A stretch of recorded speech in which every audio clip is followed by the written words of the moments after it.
Hello hello, मैं हूं Sanjay sir और मैं संजय सर अपने बेहतरीन चैनल आपके एकमात्र लोकप्रिय चैनल अल्ट्रा बायो पे आपका बहुत बहुत स्वागत करता हूं। एक बार फिर माफ़ी चाहता हूं, ये वीडियो बनाने में थोड़ी देरी हुई। कुछ टेक्निकल और कुछ मेरे वो स्वास्थ्य संबंधी समस्या की वजह से वीडियो थोड़ा लेट आ रहा है, लेकिन फिर भी ये वीडियो आपके लिए बहुत मनोरंजकपूर्ण, बहुत ही नॉलेजफुल और एग्ज़ाम की दृष्टि से या फिर कॉम्पिटिटिव एग्जाम की दृष्टि से, दोनों एकेडमिक और कॉम्पिटिटिव दोनों एग्जाम की दृष्टि से ये आपके लिए बहुत फायदेमंद होने वाला है। ये वीडियो, आज का वीडियो मैं पराग कण के ऊपर लेके आया हूँ फिर से। और दूसरी बात ये है कि आप वीडियो पूरा देखें, चैनल्स को सब्सक्राइब कर लें, लाइक कर लें और बेल आइकन की घंटी बजा लें। अगर आप ऐसा नहीं करते हैं तो मेरे मेहनत को थोड़ा सा झटका लगता है और मैं आपसे उम्मीद करता हूं ऐसा आप नहीं करेंगे। आप बेल आइकन को दबाएं और सब्सक्राइब करें। मैं अपना वीडियो एक बार फिर से चालू करता हूं। संजय सर लेकर आए हैं परागकण एलर्जन के रूप में। अभी तक हम लोगों ने पढ़ा कि परागकण होते क्या है। मैंने ये कहा कि किसी भी परागकोश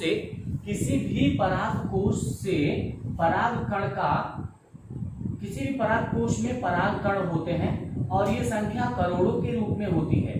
ये संख्या करोड़ों के रूप में होती है और जब भी परागकोश फटते हैं तो परागकण बाहर निकलते हैं। परागकण आमतौर पे लाभकारी ही होते हैं, लेकिन कभी कभी कुछ ऐसे भी पौधे होते हैं जिनके परागकण बहुत ही हानिकारक होते हैं। ये जो परागकण है हम लोग आज पढ़ेंगे। पहला टॉपिक है परागकण एलर्जन के रूप में। मतलब ये है कि कुछ परागकण, कुछ पौधों के पुष्प के परागकण हमारे लिए हानिकारक साबित होते हैं। इसमें मैं जब विशेष रूप से क्या बोलते हैं कि पतझड़ और बसंत के महीने में एक विशेष प्रकार का घास आता है जिसको बोलते हैं गाजर घास, है ना। हिंदी में हम लोग गाजर घास कहते हैं, लेकिन उसका वैज्ञानिक नाम पार्थेनियम कंपोजिटी कुल का ये पौधा है। पार्थेनियम कंपोजिटी कुल का पौधा गाजर घास होता है। ये पहले हमारे देश में नहीं हुआ करता था, लेकिन यूएस से गेहूं मंगाने में इस घास के बीज उसमें होने के साथ साथ धीरे धीरे देश में इसकी मात्रा बढ़ती गई। और जब गाजर घास के परागकोश से परागकण बाहर निकलते हैं तो ये आमतौर पे पतझड़ और बसंत ऋतु में ज्यादा निकलते हैं। और जब ये निकलते हैं तो ये मनुष्य के संपर्क में आते ही उनके श्वसन और लंग्स को सीधे प्रभावित करते हैं, जिसकी वजह से अस्थमा और ब्रोंकाइटिस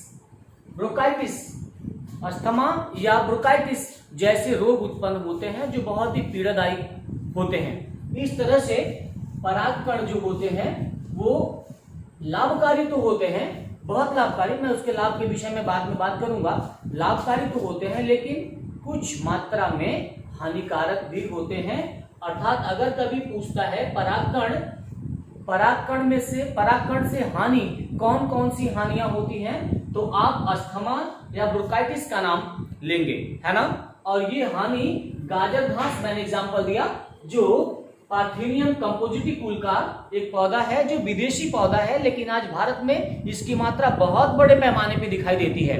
तो इस तरह से ये परागकण से अस्थमा और ब्रोंकाइटिस नामक रोग होता है। एक शब्द, अच्छा, साल के किसी महीने में, साल के अलग अलग महीने में किसी पुष्प के परागकोश में, किसी पुष्प के परागकोश में परागकण के मात्रा का एक ग्राफ बनाया जाता है। परागकण के संख्या का एक ग्राफ बनाया जाता है। उस ग्राफ को बोलते हैं पराग कैलेंडर। ये बहुत इंपॉर्टेंट टॉपिक है और ये आपको बहुत कम जगह देखने को मिलेगा। पराग कैलेंडर क्या है ना। अलग अलग साल के अलग अलग महीनों में किसी पुष्प के द्वारा परागकण की मात्रा या संख्या के ग्राफ को या संख्या को दिखाने के लिए जिस ग्राफ का इस्तेमाल किया जाता है उस ग्राफ को पराग कैलेंडर के नाम से जाना जाता है। इस बात को आप रिमेंबर कर ले, क्योंकि पराग कैलेंडर बहुत कम जगह आपको सुनने और देखने को मिलेंगे। ठीक, दूसरे टॉपिक पे मैं सीधे आ रहा हूं, पराग आहार। पराग आहार का मतलब परागकण को भोजन के रूप में भी बहुत समय पहले से लेते आ रहे हैं हम लोग। पराग आहार आमतौर पे मधुमक्खियों से जो पराग प्राप्त होता है शहद के रूप में, हम लोग उसे आमतौर पर सीधे सीधे रूप में लेते हैं। लेकिन जब ऐसे चीजें नहीं मिल पाते तब कुछ विशेष प्रकार के पराग के द्वारा कुछ गोलियां भी बनाई जाती हैं और कुछ सिरप भी बनाए जाते हैं। ये गोलियां और सिरप है ना, जो पराग से निर्मित होते हैं, ये हमारे स्वास्थ्य के लिए बहुत ही लाभकारी होते हैं, क्योंकि इस गोली में प्रोटीन की मात्रा होती है, लिपिड्स की मात्रा होती है और बहुत सारे विटामिन की मात्रा होती है। तो ये परागकण आहार के रूप में हमारे शरीर में ऊर्जा लाने का काम करता है। ये हमारी स्टैमिना, हमारे पावर को बढ़ाती है और इस प्रकार के भोजन को ज्यादातर खिलाड़ी लेते हैं, क्योंकि खिलाड़ियों की स्टैमिना को बढ़ाने का काम करता है पराग आहार। ये हो गया पराग आहार।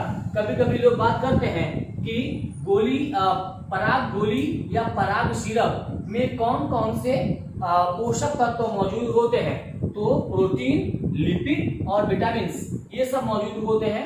कभी कभी क्वेश्चन, शॉर्ट टाइप क्वेश्चन पूछता है पराग आहार क्या है। तो पराग आहार पराग कण का समूह होता है, पराग कणों से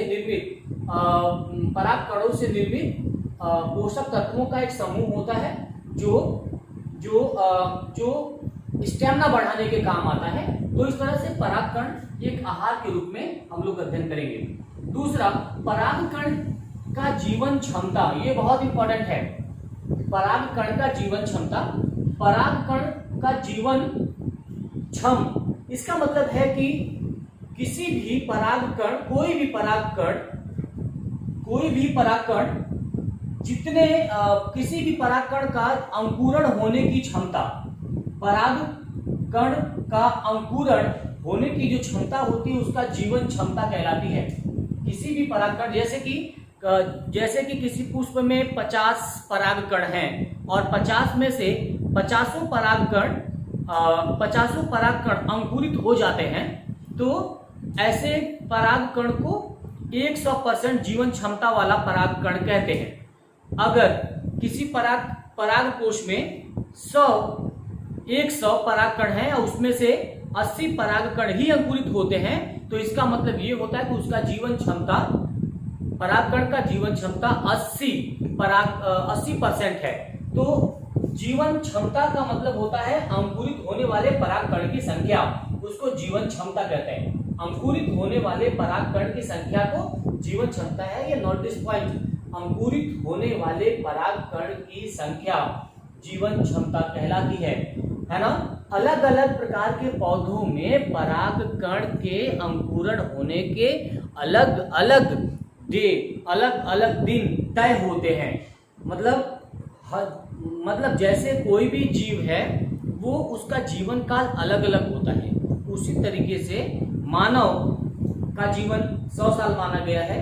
कुछ जंतुओं के जीवन उससे कम होते हैं, कुछ के उससे कम, मतलब जीवन काल अलग अलग होता है। उसी तरह से अलग अलग पौधों के परागकण का जीवन काल बिल्कुल अलग अलग होता है। जैसे धान और गेहूं के जो परागकण होते हैं वो केवल 30 मिनट के लिए ही होते हैं। अगर वो 30 मिनट में वर्तिकाग्र पर नहीं पहुंचे तो वो खराब हो जाते हैं, वातावरण की वजह से वो खराब हो जाते हैं। वातावरण का मतलब जैसे धूप, वर्षा,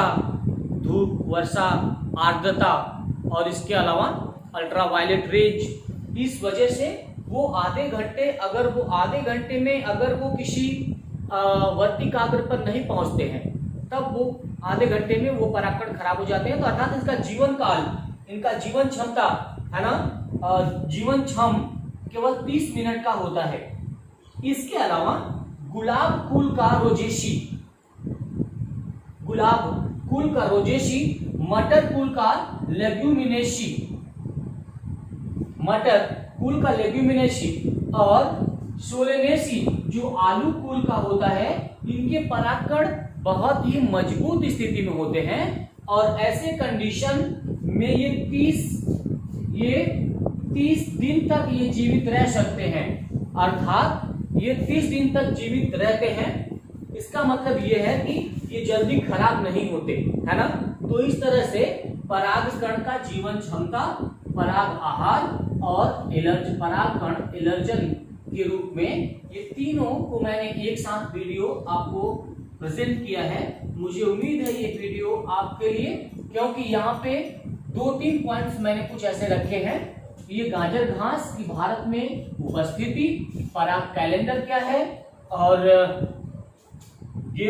धान गेहूं का जीवन काल, धान गेहूं के परागकण का जीवन काल, और मैंने सबसे इंपॉर्टेंट बात बताना भूल गया कि ये जो परागकण होते हैं, जिस तरह से हमारे ब्लड को ब्लड बैंक में इकट्ठा करके रखा जाता है, जिस तरह से हमारे शुक्राणु को शुक्राणु बैंक में इकट्ठा करके रखा जाता है, उसी तरह से परागकण को भी नाइट्रोजन में 196 डिग्री सी पर रखा जाता है ना। मतलब परागकण को नाइट्रोजन में 196 डिग्री सी पर रखा जाता है। इसे पराग बैंक के नाम से जाना जाता है। ये क्वेश्चन बहुत इंपॉर्टेंट है कि पराग बैंक क्या है। तो पराग बैंक परागकण को नाइट्रोजन में -196 डिग्री सेल्सियस तापमान पे रखा जाता है, जिससे परागकण सुरक्षित रहते हैं, और इसका उपयोग कृत्रिम रूप से परागण कराने में किया जाता है। ये हो गया परागण। तो ये भी एक बहुविकल्पी क्वेश्चन है कि किस पदार्थ में मिलाकर के पराग बैंक की क्रिया में कौन सा पदार्थ इस्तेमाल किया जाता है, कौन सा तत्व इस्तेमाल किया जाता है, कौन सा गैस इस्तेमाल किया जाता है। तो वो है नाइट्रोजन। पराग बैंक का तापमान कितना होता है, तो -196 डिग्री सी, है ना। तो ये 2 क्वेश्चन यहां से बनते हैं, है ना।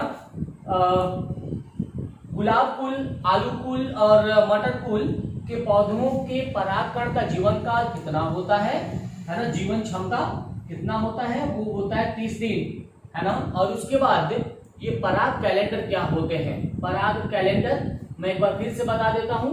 अलग मतलब प्रत्येक वर्ष में अलग अलग महीनों में किसी पुष्प में परागकण के संख्या का जो ग्राफ बनाया जाता है, वो ग्राफ पराग कैलेंडर कहा जाता है। अब मैं संजय सर इस वीडियो को यहीं पे रोकना चाह रहा हूं। मुझे उम्मीद है आपको ये वीडियो बहुत पसंद आएगा, लेकिन आपसे बहुत अनुरोध है कि जब भी आप इस वीडियो को देखें, पूरा देखें। आपको बार बार देखने से आपको नोट्स बनाने की आवश्यकता नहीं पड़ेगी, और साथ में सब्सक्राइब जरूर कर लीजिए, क्योंकि इससे मेरा मेहनत सफल मैं इसको समझूंगा। Thank you.